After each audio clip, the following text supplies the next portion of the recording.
Bonjour, je voulais vous montrer aujourd'hui comme il est simple de faire son liquide pour le lave-vaisselle, ou en fait c'est une poudre parce que c'est pas du tout un liquide.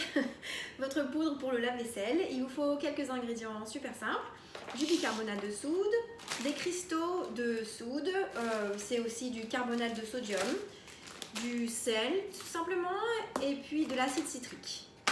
Alors je vais utiliser une tasse, ça c'est 250 ml environ, de bicarbonate de soude.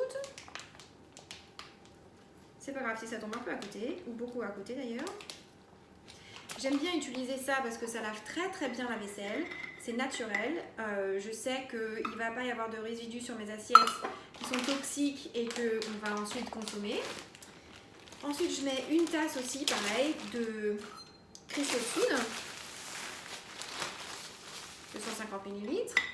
Je fais en volume parce que c'est beaucoup plus facile que d'avoir à peser.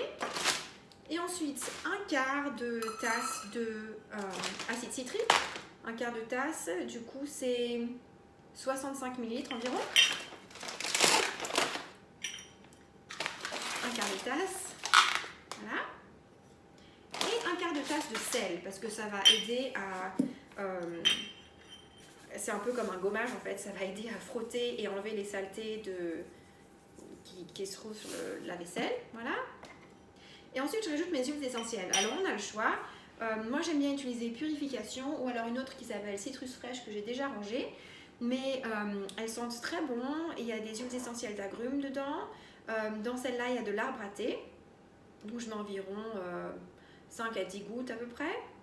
Et ça sent super bon. Et quand on ouvre le lave-vaisselle, ça sent le printemps sans avoir d'ingrédients artificiels ou synthétiques qui vont perturber nos hormones, etc. Ça, c'est juste tout naturel. On secoue un peu. Et voilà, je remplis simplement le compartiment où je mets la poudre dans mon lave-vaisselle. Et voilà, et si je veux pas que ça fasse des gros morceaux tout durs et tout secs, mettre un petit sachet de riz dedans pour absorber l'humidité, c'est une super bonne idée. Voilà, et ça va me durer super longtemps et ça m'a pris 2 minutes à faire. Voilà, passez une bonne journée et à bientôt pour un prochain DIY.